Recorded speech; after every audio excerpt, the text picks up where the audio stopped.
15절입니다. 오래 참으면 관원도 설득할 수 있나니 부드러운 혀는 뼈를 꺾느니라. 그게 오래 참으면이라고 하는 것은 오레카프라고 해요. 여러분 이제 우리가 잘 주의해서 이제 봐야 되는 건 오래 참는 게 성품이 아니다라는 거예요. 이 원어를 잘 찾아보면 오래 참는 거, 인내하는 거, 오늘 큐티 책에는 절제의 중요성, 절제 적용, 마음의 절제 세 가지로 이렇게 소달락 제목을 붙여놨잖아요. 이런 오래 참음, 절제에게 성품에 속하지 않는다 라고 하는 거예요. 그럼 뭐에 속할까요? 이건 성품에 속한 게 아니고요, 관계에 속한다 라는 겁니다. 누구와의 관계에 속하는 걸까요? 하나님과의 관계에 속하는 거죠. 그 사람의 됨됨이나 인격을 말하는 거 아니다라는 거예요. 그러니까 타고나게 성품이 좋은 사람 있죠. 그런 사람이 있을 수 있어요. 그렇죠? 그런 사람들을 보면 되게 부럽죠. 근데 여러분 항상 말씀드리지만 목회하면서 겪어보니까요, 착한 사람 없더라고요. 청년들 중에, 학생들 중에 유독 성품이 좋고 태도가 좋은 아이들이 있거든요. 근데 나중에 알고 보니까 혼자서 다 욕하고 사는 거예요. 혼자서 욕하고 살고요, 그냥 마음으로 우리 앞에서 우리처럼 표현하지 않는다라고 하는 것뿐이지 다 마음속으로 계산하고 판단하고 정죄하고 다 그러고 살더라고요. 그러니까 착한 사람 없구나. 그리고 다른 사람을 참 배려하는 사람들이 무서운 이유는 그만큼 다른 사람에게 배려받지 않으면 힘들어하고 상처받더라 라고 하는 거죠. 그래서 배려받는 게 무서워지는 거죠. 왜냐하면 그가 나를 배려해 주는 만큼 내가 그를 배려하는 사람이 좀 못되니까, 그가 워낙 배려가 탁월한 사람이니까, 이렇게 배려받다가 내가 배려받은 만큼 배려하지 못하면 또 상처를 받고 힘들어할 텐데 이거 큰일이다 싶은 때가 있는 거죠. 그러니까 다시 말씀드리지만 오래 참음, 절제, 성품에 속하지 않는다, 관계에 속한다. 왜냐하면 여러분 거기 참으면 있죠. 그 동그라미를 쳐보세요.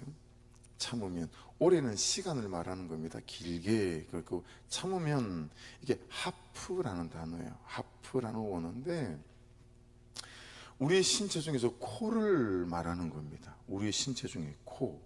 근데 이 코란 단수가 복수가 되잖아요. 그러면 콧구멍이 되겠죠. 근데 콧구멍의 의미가 뭐죠? 사람이 숨을 쉬는 데잖아요. 그렇죠? 숨을 들이마시고 내쉬고 이게 살아있다라는 거잖아요. 근데 여러분 이 하프란 단어가 주로 어디에 쓰이냐면 정말 여러분과 제가 자주 나누는 말씀 중에 창세기 2장 7절, 여호와 하나님이 땅의 흙으로 사람을 지으시고 그 귀에 생기를 불어넣으시니 뭐가 되죠? 사람이 생명이 되니라, 그렇게 말씀하잖아요. 여기에 그 하나님의 생기를 그 코에 불어넣었다 할 때 이 코가 하프예요. 그러니까 여러분 이게 무슨 의미예요? 오래 참는다라고 하는 것은 성품이 아니라 관계다라고 제가 정리해서 말씀을 드리는 이유는 이 하나님의 생기가 내 안으로 들어와야 해요. 이 하나님의 관계 안에, 친밀함 안에 머물 수 있을 때 타고난 내 성품과 기질이, 성격이 어떠하든 관계없이 우리가 오래 참을 수 있는 사람이 될 수 있다라고 하는 거죠. 그러니까 말씀이 정리가 되지 않습니까? 그렇죠? 내 마음에 들어오는 하나님의 생기로 되어지는 일이고 하나님의 은혜로 되어지는 일이다. 뭐가요? 오래 참는 일이. 그러니까 성품은 타고나는 게 아니고 하나님과의 관계 안에서 농사지 있는 것과 비슷하다라고 말할 수 있을 것 같아요. 그렇죠? 적어도 오늘 말씀에서는 그래요. 비록 내 성품이 또나 성격이 못났어도 좋은 땅으로 옮겨 심고 은혜라는 그름을 주고 하나님의 생기라는 물을 주게 되면 이 성품이라는 씨가 좋은 열매를 맺게 될 수 있다. 그러니 저도 참 소망이 있고 여러분들에게도 소망이 있잖아요. 그렇죠? 근데 이렇게 오래 참는 게 여러분 관원을 설득할 수 있대요. 이 관원은 카친인데 우리 파주시청의 과장님, 국장님 정도로 일컫는 말이 아닙니다. 그게 아니고 청와대에 있는 대통령을 일컫는 단어가 가치인이에요. 그 말은 이게 최상급인 거잖아요. 베스트 오브 더 베스트잖아요.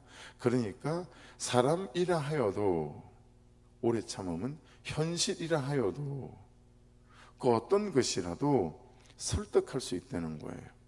여러분, 우리가 사람을 설득할 수 있다라는 것과 내 현실을 내가 설득할 수 있다, 놀라운 거잖아요. 뭐가 그렇게 된다고요? 오래 참음이. 근데 그 오래 참음은 절대로 성품이 아니라 하나님과의 관계 안에서 나오는 거다라고 하는 거고, 우리의 성품은 농사 짓는 것과 같을 수 있다라는 거죠. 그래서 그게 설득한다라는 단어 나오잖아요. 파타라는 건데 넙다라는 뜻입니다. 넙다, 설득한다 말은 넙다라는 뜻이거든요. 그러니까 이런 거죠. 오래 참잖아요. 그러면 누구라도 무엇이라도 넓으니까 다 담을 수 있는 거예요. 다 담을 수 있다, 다 받아낼 수 있다 라는 뜻이 되어서요. 그러니까 오늘 이 말씀은 오늘 전체 말씀을 관통하는 키워드일 수 있어요. 하나님과의 관계 안에 있는 사귐과 친밀함, 여기 안에 여러분 많은 것들이 포함되어서요. 23절도 가보시겠어요? 북풍이 비를 일으킴 같이 참수하는 혀는 사람의 얼굴에 분을 일으키느니라. 참수하는 혀. 24절도 보세요. 다투는 여인과 함께 큰 집에서 사는 것보다 움막에서 혼자 사는 것이 나으니라.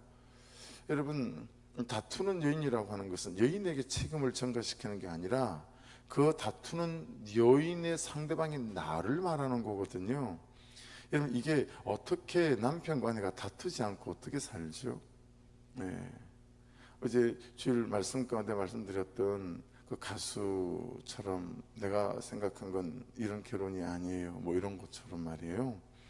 어떻게 안 다투고 안 싸우고 살겠어요? 근데 그래서 하나님과의 관계 안에 친밀한, 날마다 오늘 말씀으로 오늘 나를 물어가고 오늘 말씀에 또 오늘 나를 듣고 그분의 그 말씀의 생기로 살아가는 거. 그렇죠?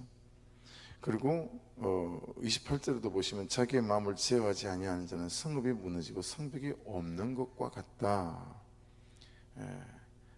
이 하나하나가 전부 다 하나님 그분과의 깊은 사귐과 그분의 생기와 연결되어서 있겠죠. 그 부드러운 혀 있죠. 부드러운 혀. 이 부드럽다라고 하는 것은 락컨대 뭐 온순한 말, 온유한 말, 또 온화한 말, 이런 거죠. 그러니까 결국은 부드러운 혀는 말하는 방식, 말하는 태도, 또 말하는 감정입니다. 말은 어투가 되게 중요하잖아요. 어떤 감정이 실려 있나, 그리고 어떤 식으로 말하나.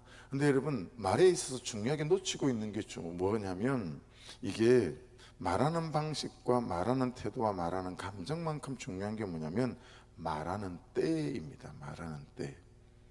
어떨 때 이 말을 해야 하는가라는 지혜가 대단히 많이 중요하죠.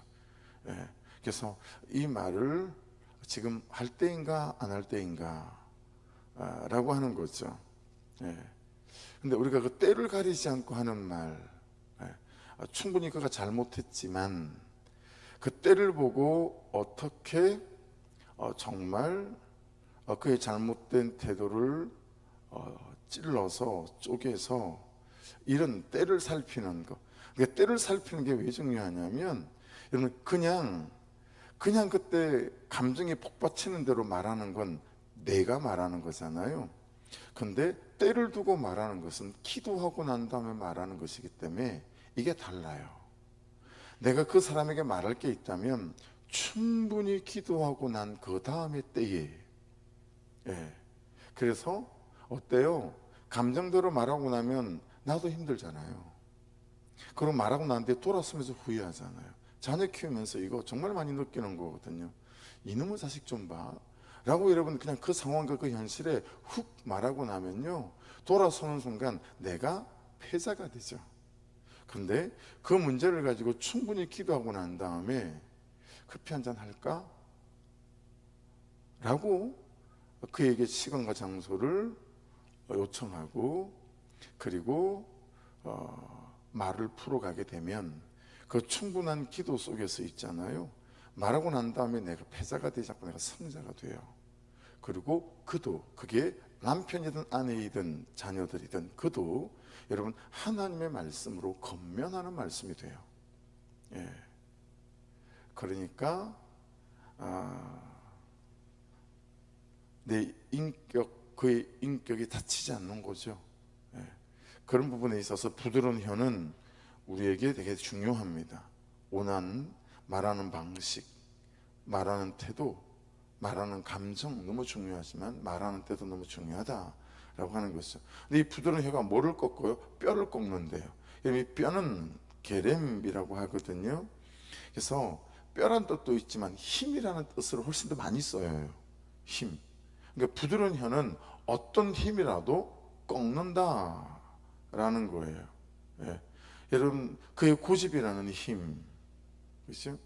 그의 나쁜 태도라는 힘, 이런 것들을 꺾을 수 있다라고 하는 것이죠. 자, 문제는 뭐냐면 우리의 삶에서 어떤 삶의 상황과 현실을 만나게 됐을 때, 어떤 사람의 태도를 만나게 됐을 때 부드러운 말로 하기가 너무너무 어렵다라고 하는 거죠. 그가 하는 짓을 보고 그가 하는 태도를 보면 이건 3배 4배로 분노와 혈기로 대갚아 줘야지 뭐 말하는 때를 찾고 기도를 하고 뭐 이러기가 너무 쉽지 않다라고 하는 거죠. 예. 그래서 여러분, 뼈 동그라미 한번 쳐보시겠어요? 게렘이라고 쓰세요. 그리고 가장 중요한 뜻이 뭐냐면 자기 자신이란 뜻입니다. 뼈의 가장 중요한 뜻은 자기 자신. 무슨 뜻이 됩니까? 그럼 여러분, 자기 자신을 먼저 꺾지 않으면 부드러운 말로 다른 사람을 꺾을 수 없다라는 거예요. 여러분, 은혜에 내가 먼저 꺾여야 해요. 그게 뭐예요? 그는 나보다 옳도다예요. 참 말이 연결되지 않습니까? 우리가 붙잡고 있는 게 정말 진리 아닙니까?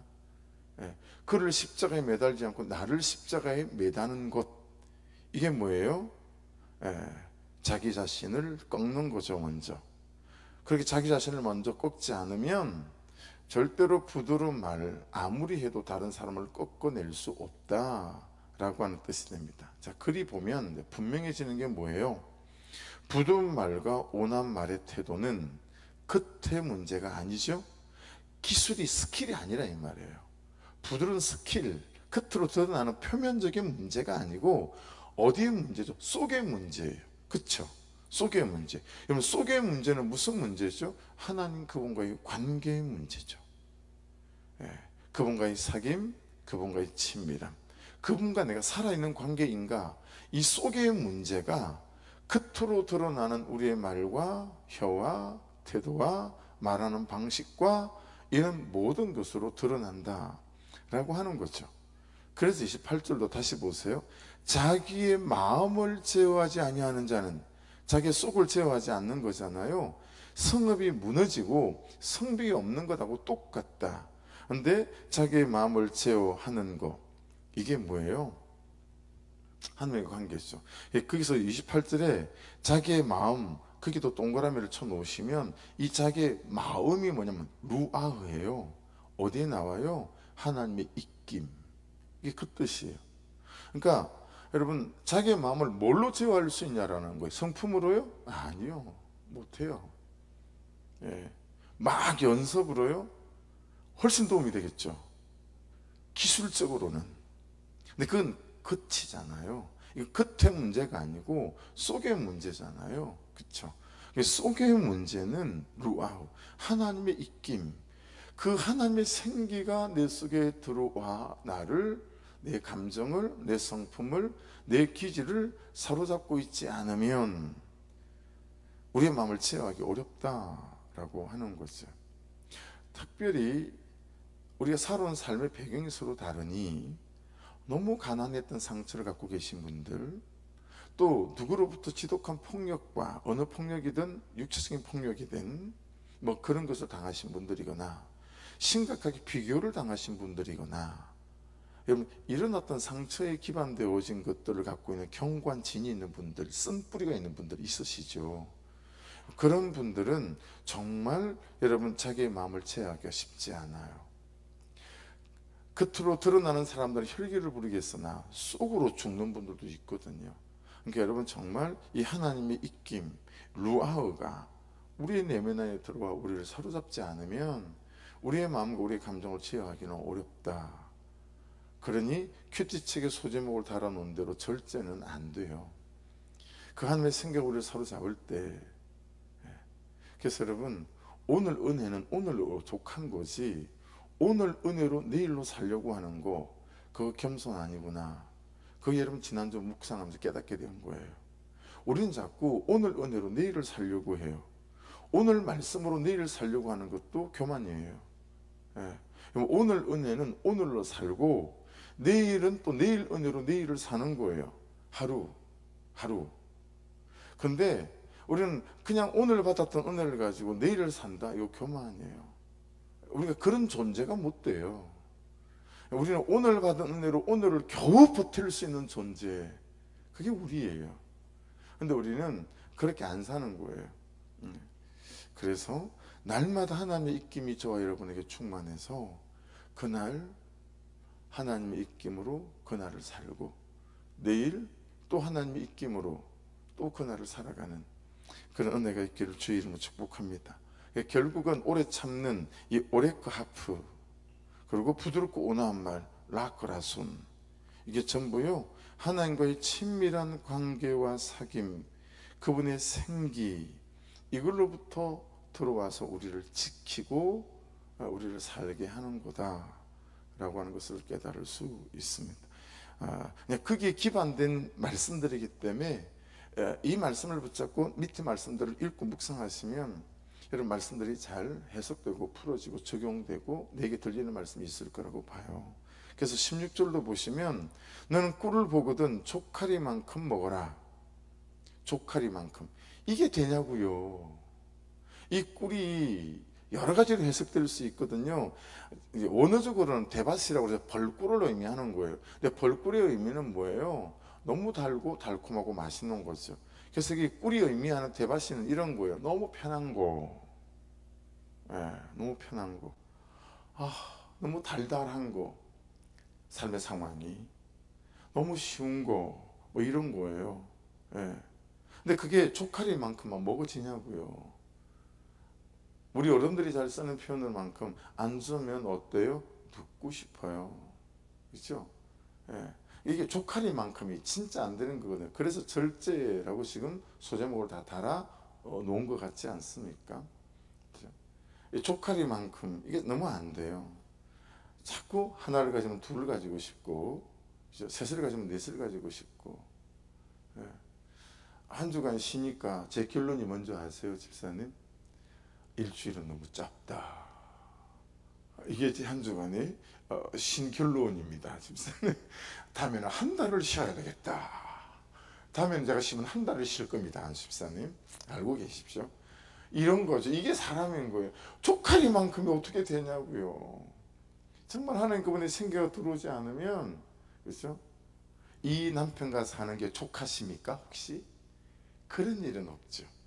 이 아내와 사는 게 조카냐고 제게 물어보세요. 할렐루야. 그러니까 그 사람과 사는 것도, 이 현실과 사는 것도 절대 족하지 않아요. 벤츠를 타는 저분이 족할까요, 집사님? 족하지 않을걸요. 포르쉐를 타고 싶을 거예요, 그렇죠? 근데 우리는 벤츠 타도 좋아요. 카니발을 타니까. 여러분, 옷은 어떠세요?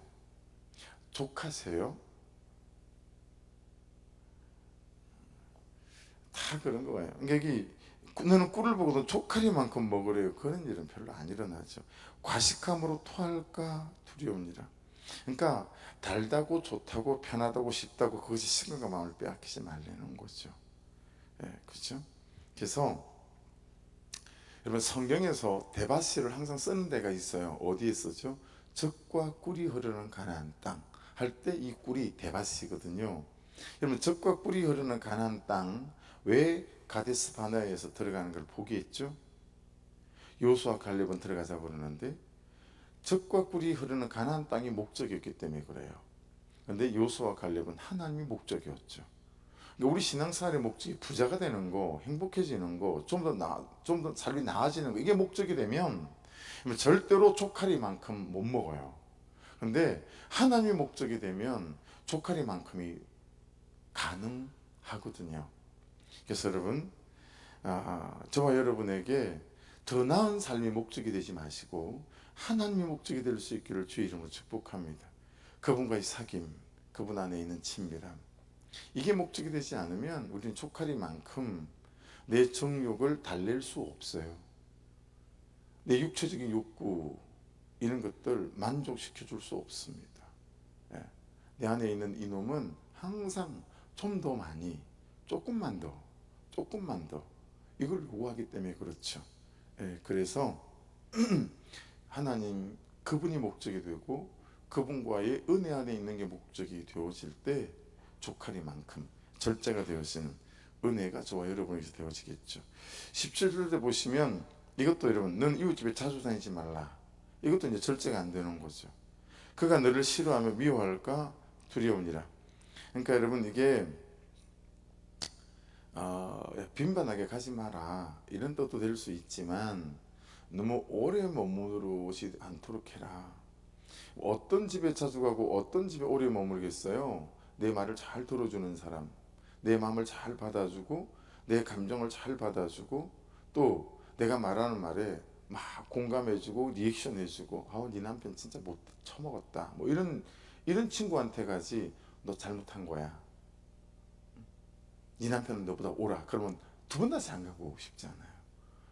그러니까 여기에 기반된 게 다 어떤 거예요? 다 내 감정과 내 판단과 내 정죄에 다 기반이 되어서 있는 거예요. 그 말씀을 하고 있는 거예요. 그래서 참 아무리 가까운 사람보다 더 주의해야 될 사람은 누구냐면 여러분, 오히려 정말 나를 잘 받아주는 사람. 그래서 내가 하나님을 위로 삼기보다 사람을 위로 삼게 만드는 사람이 우리에게는 오히려 더 어려움이 될 수 있어요. 그래서 참 편한 사람 한 분 있어야 되겠지만 제가 들었던 말 중에서 내가 웃겼던 말은, 저 울산에서 목회, 울산 교회 이름은 말하면 안 되겠다요. 작은 교회가 아니라 그 이제 목사님인데, 그 목사님하고 대전에 있는 교회 목사님하고 신학교 동기 너무 친해요. 장로교 다니는데, 그래서 이분들은 어지간하면 월요일 날 그 울산과 대전 중간쯤에서 만나신대요. 만나가지고 제일 먼저 뭘 하냐면 주중에 쏙새겼던 성도들 욕을 시작한대요. 그래서 김 목사님이 먼저 그 김집 싸 그러면서 막 욕을 하고 나면 그 다음에 이제 박 목사님이 또 막 욕을 하고, 그게 제일 첫 번째로 하는 거래요. 그래서 욕 실컷 하고, 전 안 그럽니다. 실컷 하고 이제 그 다음 마누라 욕을 한대요. 사모가 돼가지고 말이야. 근데 그렇게 털어내고 나면 자기 둘이 그렇게 건강하다는 거예요. 그래서 제가 들으면서 뭐 그럴 수도 있겠다 싶은 생각이 들긴 하지만 뭐 썩 따라하고 싶진 않다, 뭐 그런 생각을 하기도 했는데, 어떤 때는 여러분 건강할 수 있겠다. 사람이 뭐 목사는 뭐 똑같은데 사람이 여러분하고 한치도 뭐 나은 게 없는데. 그래서 이제 그런 식으로 이렇게 더 그 사람에 대한 원망이나 미움을 품지 않고 그날 딱 털어내고, 아이고 그리고 또 둘이서 또 기도한다는 거예요. 왜? 회개하고 그리고 기도하고 이제 점심을 드신대요. 그래서 한번 따라해 보라고 진짜 좋다고 막 그러시는데 한 번도 따라해 본 적은 없어요. 그런데 여러분, 이제 그런 거죠. 그래서 너무 내가 위로받으려고 하는 사람과 위로받으려고 하는 어떤 분위기보다 참 저와 여러분 안에 하나님 그분을 찾고 그분으로부터 위로를 받으려고 하는 이 의지 대상이 누군가 라고 하는 것은 되게 중요한 것 같아요. 19절을 가보시면 환난 날에 진실하지 못한 자를 의뢰하는 것은, 보세요, 의지하는 거잖아요. 부러진 이와 유골된 발과 같다. 이와 발은 사람에게 반드시 꼭 필요한 거잖아요. 그죠? 그 역할이 너무 중대하잖아요. 근데 이가 부러져 보세요. 발이 골절돼 보세요. 오히려 여러분 몸 전체를 불편하게 만들지 않겠어요? 그죠? 그러니까 사람 기대하지 말고 다른 거 기대하지 말고 하나님 기대하라, 그런 말씀 되어지겠죠. 그 20절에 보시면 여러분, 소다 위에 식초를 부음 같으니라 있죠. 마음이 상한 자에게 가서 노래하는 거. 여러분, 왜 이 사람이 노래했을까요? 저 사람은 망했는데 난 잘 된 거예요. 그러니까 그 잘 안 돼서 마음이 아픈 사람한테 가가지고, 있잖아, 우리 아들이 이번에 성적을 만점을 받아와가지고, 이런 짓 하지 말라는 거예요. 그죠? 근데 우리가 참 그런 거 잘하잖아요. 그 목장할 때도 다른 사람 얘기를 잘 들어야 되는데, 그 처음에 하면 그게 훈련이 안 돼가지고 어때요? 내 할 말을 생각하고 있잖아요. 다른 사람 말하는데 내 할 말 막 정리해요. 이걸 어떻게 기승전결로 말해야지? 막 정리하고 있다 그 사람 말 끝나면 내 말을 하는데 무슨 얘기를 하나도 들었는지 모르잖아요. 예, 그래서 마음이 상한 자에게 노래를 부르지 않는 것은 최소한의 상식 아니겠습니까? 근데 이 최소한의 상식이 우리 안에 없을 경우 참 많잖아요. 왜냐하면 내게 이루어진 일이 너무 기뻐서 그런 거죠. 예, 그래서 입국 닫고 사는 거죠. 예, 입국 닫고 사는 거죠. 모르는 사람에게 교회를 이전했다거나 땅에 넣었다거나 말해본 적 없죠. 예. 왜냐면 우리 주변에는 항상 나보다 나은 사람보다 나보다 연약한 사람들이 많으니까요. 예. 그래서 21절 보세요. 내 원수가 배고파거든 음식을 먹이고 목말라 하거든 물을 마시게 하라. 여러분, 이 말씀의 적용과 순종이 참 어려운 이유는 배고파하는 사람이 원수다라고 하는 거죠. 그렇죠? 여러분, 이 원수 동그라미 치고 의미를 잘 적어 놓으세요. 사내라고 하는 뜻인데, 그냥 마음이 잘 안 가고 감정적으로 존재 자체가 싫고 불편한 사람 있잖아요. 그 사람을 뛰어넘는 거예요. 이상하게 그 사람이 나한테 실수한 게 없어요. 근데 그냥 그 사람의 유형, 스타일이 싫은 사람이 있을 수 있잖아요. 그렇죠? 근데 이런 불편한 사람을 뛰어넘는 거예요. 나한테 대단한 불이익을 주고 나를 미워하고 상처를 준 사람이에요. 그래서 대단히 내가 미워지고 그 사람이 또 증오가 되는 사람. 그런데 그 사람에게 배고파거든 음식을 먹이고 목말라거든 물을 마시게 해야 된대요. 왜 그럴까요? 그것이 우리가 받은 은혜 때문에 그래요. 우리가 받은 예수 그리스도의 목숨 때문에 그렇고 내 대신 십자가에 죽으신 예수의 십자가 때문에 그래요. 그러니까 우리는 항상 빚진 자예요. 빚진 자이기 때문에 이래야 된다는 거예요. 내가 여러분 죄로 볼 때 하나님의 원수 아니었습니까? 십자가의 원수 아니었습니까? 근데 그는 원수를 위해서 예수께서 죽으셨잖아요. 빚진 자예요. 여러분과 저는 모든 사람에게 항상 빚진 자예요. 그러니까 어떤 잘못을 했던 어떤 여러분 그런 게 여러분에게 있었던 우리는 빚진 자예요. 예, 빚진 자이기 때문에 그리 해야 된다라고 하는 거죠. 예, 그래서 22절 보세요.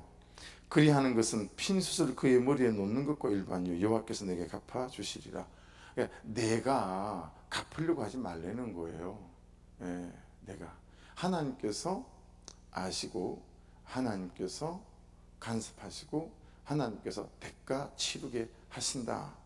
그러니까 이 하나님을 믿는 믿음으로 여러분과 제가 원수를 먹이면 그것은 오히려 하나님께서 나를 축복하시는 축복이 되지만, 그가 원수 같은 짓을 했다라고 해서 내가 그의 원수 같은 짓을 내가 갚아주게 되면 여러분 하나님으로부터 우리에게 아무것도 없다라고 하는 것이니 원수도 우리에게는 축복의 대상이 될 수 있다라고 하는 것을 알 수 있어요.